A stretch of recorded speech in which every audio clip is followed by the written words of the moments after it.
Oh wow, Global may not get Saffiyah next, but rather Coco? Hey everyone, TimaeuSS here. Welcome to another sort of Convallaria video. Now this is an interesting development. If you guys may have been following my channel since the beginning of my sort of Convallaria coverage, you know that I was very lucky to have been offered the chance to cover some of the early access stuff. And now the current live global server has Ida's banner, and the official Twitter page for sort of Convallaria has revealed that the next banner is going to be Simona, which of course matches the early content creator server.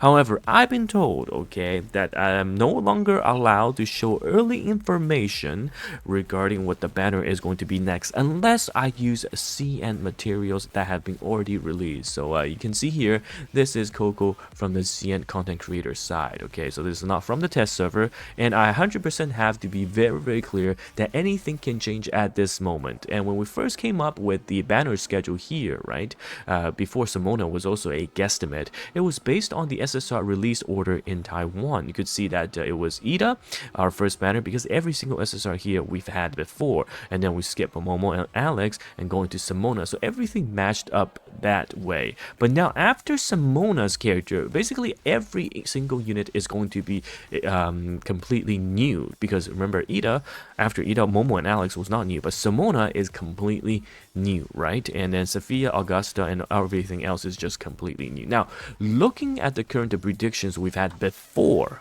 emphasis on before, it was going to be 4 tier 0 banners in a row, Saffiyah into Auguste, which two of the very best characters available, and then Coco and Akambe.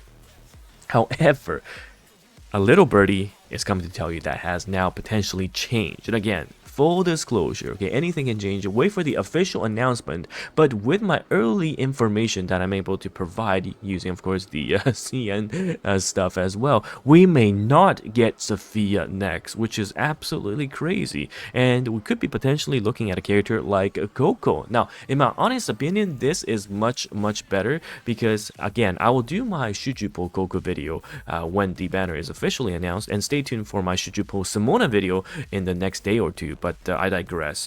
What I was talking about is that if we do get Coco, that's a-okay in my honest opinion, because 90% of you guys will just skip. I'm not joking, okay? 90% of you guys will just skip. That's not to say Coco is not the strong tier 0 character we thought her to be, but is that she completely plays 100% at a different level at 1 star versus 5 star. Okay, so the CN, let me just find the CN translation here. At level 1, you have a block, and at the start of the battle, or the round rather, you are going to grant breakfast to allies with the lowest HP percentage, 1 ally, okay? And breakfast and also bento, which is another part of her skill kit, when the effect is triggered, the target gains happiness. Now, the breakfast part is that basically the ally recovers HP at the start of the turn and removes a debuff. Bento is similar, recovers more HP and removes 2 debuffs. So those are the kind of the healing part. And then the happiness is for all of the skills, reduces the energy consumption by 1, and after use, a CD reduction. You reduce the CD by 1 as well. You can see that part is absolutely broken. Now, at 1 star, this is a 30% trigger, 30% chance to trigger happiness when the breakfast or bento effect is activated on the target, right? So it's 30%, but at level 5, and they don't show it to you because this person does not scroll down at the bottom.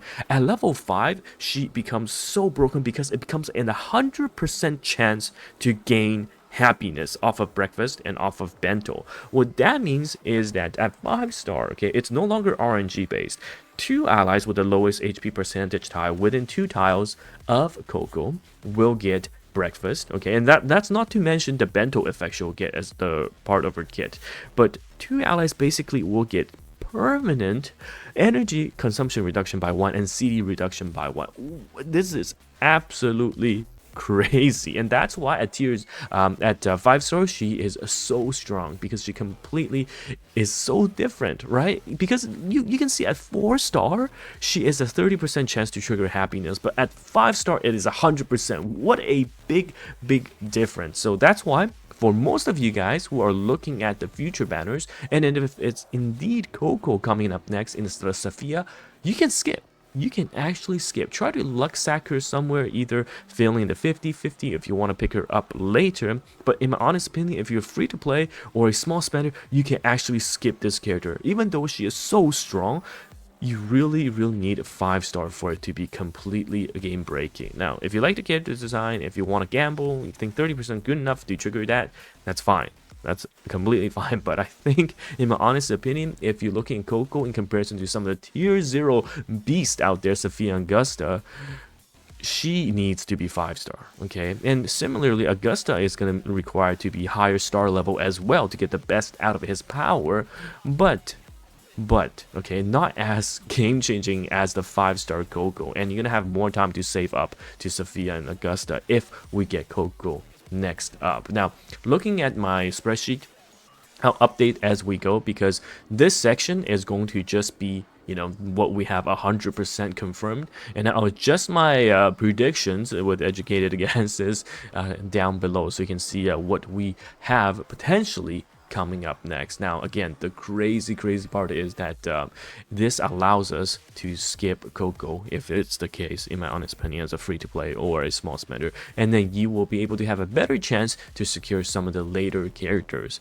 And as we know, we are on a bi-weekly banner schedule, so every 2 weeks we get a new character, and even though we get a lot more events in comparison, which means we should get a few more resources from events, since we have pretty much dual events running, sometimes 3 even, but because we have less dailies and less time in between the banners, we get less in that regard. I've asked the developers to see if, you know, we can get a bit more in terms of polls and what their plans are to address the bi-weekly stuff, but we'll see. If I hear back, if I have any updates, I will let you guys know, okay? So until then, let me know your thoughts. Do you guys really think Coco is coming? And are you happy if she is, because you get to have a bit more time to save up for the next busted unit, and instead you can run, I mean, 1-star Coco, 2-star Coco, sure, it's not unusable, but it's just such a big difference. You can see from 30% RNG chance to 100% guaranteed activation of happiness. But anyhow, let me know your thoughts. Thank you guys so much for watching, and it's TimaeuSS here, and I'll see you guys in the next video. Goodbye now. Oh, one thing I did forget. Go check out, there's this channel called Dough Sourdough. I'll make a video on it. But I've been chatting with the person who's made a very detailed and immaculate translation of the CN tier list. I'm gonna break it down and have a review. I have a review of the tier list myself, the translated version, with his links and whatnot. He sent me his updated one in a direct message with the fixed. He had some scores that were names, or rather of the units that were written wrong, but he's fixed it. So I'm very much looking forward to editing and looking at the edited tier list from the CN side in the really just amazing translation and immaculate detail. So I'll have a video about that in the coming days, and yeah, stay forward to that. Look forward to that. Wow, I cannot talk. And it's TimaeuSS here. Thank you, and I'll see you later. And goodbye now.